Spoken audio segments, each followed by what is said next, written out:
All right.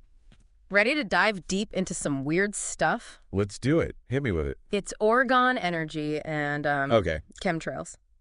And a DIY device that can supposedly, clear up the skies. Huh. That's a new one. Yeah, our source material for this deep dive is this video lecture by a self-proclaimed expert on, well, let's just call them alternative theories, right? Right. And this guy goes on and on about Orgone energy and even gives instructions on how to actually build devices to manipulate it. Interesting. Have you ever looked up at the sky, and seen those weird trails and wondered if it was something more than just vapor? Oh, yeah.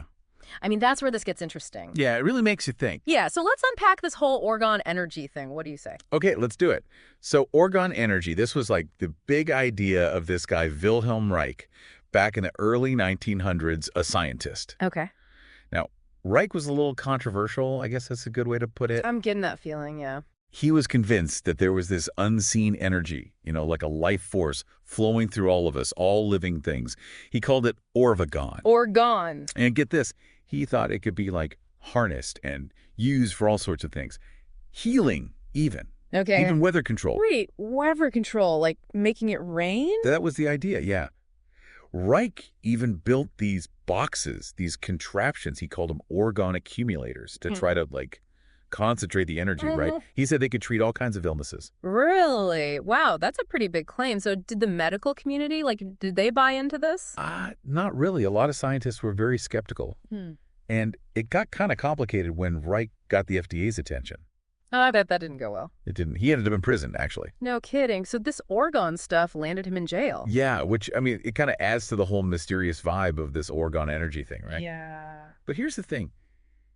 Even after Reich was in prison, these ideas didn't just disappear. So somebody kept him going? Cool. Yeah, so this is where Don and Carol Crofts come in. These are big names in our source material. And they took Reich's theories in a whole new direction. They weren't just into healing. They were convinced that this Orgone energy could be used to fight something they saw as really dangerous. What's that? Chemtrails. Okay, so now we're getting into conspiracy theory territory. For those who might not know, can you just give us the rundown on what people mean when they say chemtrails? Sure. The basic idea of the chemtrail theory is that those white trails you see behind airplanes, those aren't just normal contrails from the engine. They think it's chemicals being sprayed into the atmosphere on purpose for bad reasons. And the Crofts, these folks thought they could fight back with this Orgone energy. How? Well, they built these things called chembusters.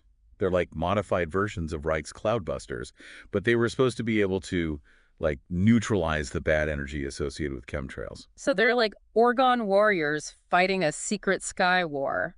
You could put it that way, yeah. Okay, and did they actually see this working, or? They say so, yeah. The source even tells this wild story about a chembuster they set up in Los Angeles. Oh, yeah. Yeah, they claim it. Cleared the whole sky of chemtrails in, minutes. And they even have pictures to prove it.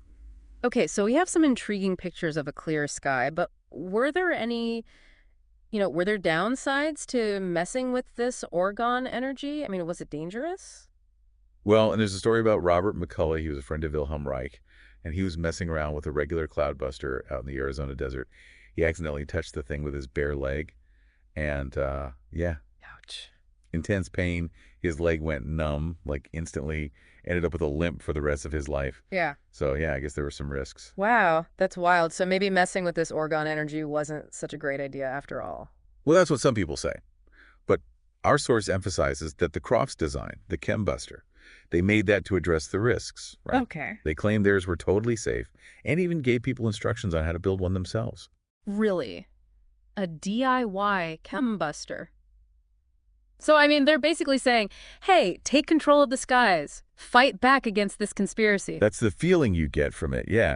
I mean, it taps into a lot of anxieties about the environment, and control, the kind of stuff that fuels a lot of these theories. Right, so it's not just about the science, it's about how these beliefs, make people feel. Exactly. It gives them a sense of agency. Okay, so we've got a good grasp on Orgone energy, chemtrails, these DIY devices. What's next? Where do we go from here?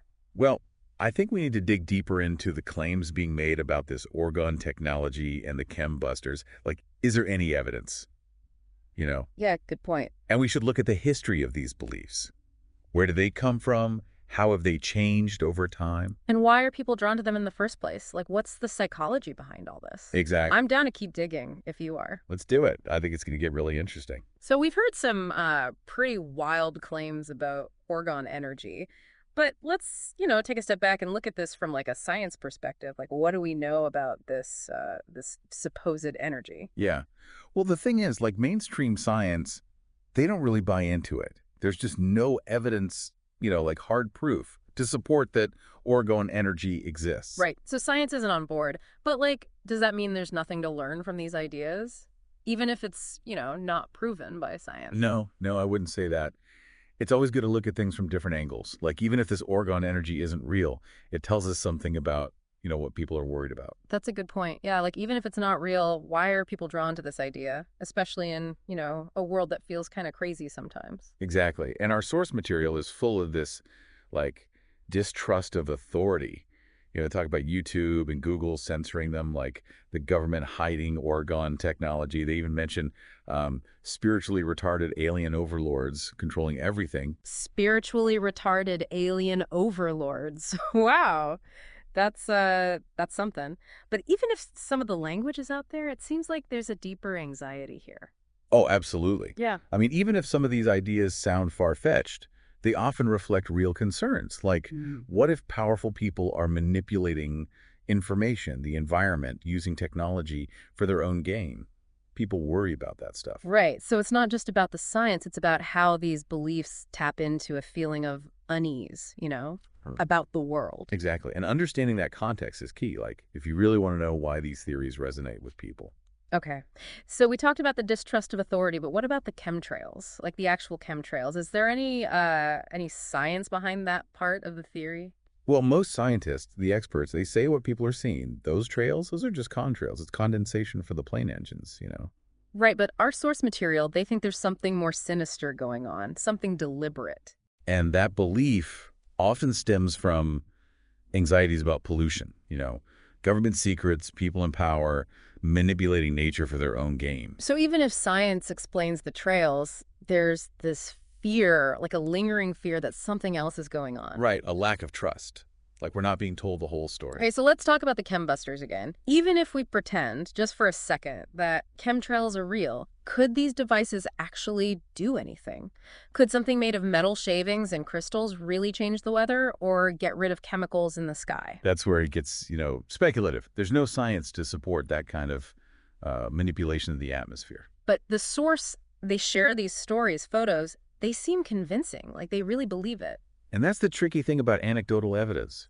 It can be compelling, especially if it, confirms what we already think. But it's not always reliable. We have to look for other explanations. Like what? Well, for example, could the clear skies in those photos just be, normal weather patterns? Could it be a coincidence? We have to ask those questions. So it's not about dismissing people's experiences. It's about, like, looking at them critically, thinking about other possibilities. Exactly. Extraordinary claims need extraordinary evidence. That's true. But even if we don't know for sure if these devices work, I kind of admire the creativity, like the willingness to experiment. It's pretty inspiring in a way. It's a DIY spirit, right? Taking control. It's like their own version of science, a way to like take back control. And maybe that's what's most interesting about Wilhelm Reich's ideas, not the science of it, but, the inspiration it gave people to question, to think differently, to imagine new ways of seeing the world. Yeah, that's an interesting way to look at it. So maybe we're not convinced about orgone energy or chembusters, but there's something here, about the need to understand, to control things, to find meaning in a crazy world. It shows how important critical thinking is, like being able to look at information from different angles, challenging what we think we know. Especially now, when there's so much information, so much misinformation. Absolutely. Yeah. We have to be careful what we believe, ask questions, dig deeper. And sometimes, the coolest thing isn't finding answers, but like embracing the mystery. Totally agree. We're so used to needing a simple answer for everything.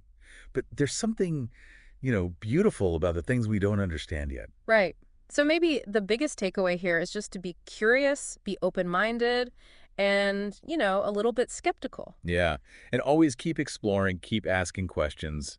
Don't be afraid to challenge what you think you know. I love that. We might not have solved the mysteries of Orgone energy or chemtrails, but hopefully, this got you thinking, looking at things a little differently. You have to question what you see, what you hear, and to always be open to learning something new. Speaking of new things, our source mentions another thing about this Orgone energy, free energy. Like the idea that this technology could generate free energy, that would be a game changer, wouldn't it? Free energy. It's like this idea that's been around forever. It speaks to this desire we have, this need for abundance, but it's also been used for, scams, fake promises. So how do we navigate this? How do we tell what's real and what's just wishful thinking? That's the tough question. We have to be skeptical. Look at the evidence, the motivations of the people pushing these ideas. Be wary of anyone promising easy answers. It's a good reminder. Critical thinking, we need it for everything, not just science. Exactly. We have to be careful about what we believe, ask questions, look deeper. And sometimes the coolest discoveries aren't about finding all the answers, but about embracing the mystery, and keep exploring. I like that. Well said. And that, I think, brings us to our last part in this deep dive into Orgone energy and chemtrails. Let's wrap things up. What should our listener be thinking about after this? So we've really gone deep into this world of like Orgone energy and chemtrails and all these DIY devices that claim to, control unseen forces. What's the big takeaway for you, the listener? What should you be thinking about after this whole deep dive? I think one of the most important things to remember is just how powerful belief is. Like humans have this need to explain things, especially the things we don't understand, Hmm. right? So whether it's Orgone energy or chemtrails or any other like fringe theory, these beliefs often come from this desire to like make sense of a world that can feel, confusing, unpredictable. Yeah, and those explanations, even if they're not, backed up by science, they can make people feel better, like they have some control or even power over things. Right. They give us a framework to understand things that might otherwise feel totally random. But we also have to like remember that these narratives, they can be misleading sometimes, Mhm. especially if they're based on, bad information or just fear. Yeah, that's where critical thinking comes in. It's about being objective, looking at things from different angles, and being open to changing your mind when you see new evidence. And, sometimes it's okay to admit that we just don't know everything. There are mysteries that science hasn't figured out yet, and that's okay. That's a great point. We live in a world where everyone wants a simple answer for everything, but there's something kind of amazing about the things we don't understand yet. Right. So maybe the most important thing we can take away from this deep dive is just to stay curious, keep an open mind, but also, be a little skeptical. And don't be afraid to keep exploring, keep asking questions, keep searching for those deeper truths, even if they make you rethink everything you thought you knew. I love that. We might not have figured out, the secrets of Orgone energy or chemtrails, but hopefully this whole deep dive got you thinking, got you questioning, looking at the world with new eyes. You have to question what you see, what you hear, and to always be ready to learn something new. Well said. So until next time, keep those minds open, keep those questions coming, and thanks for joining us on this deep dive.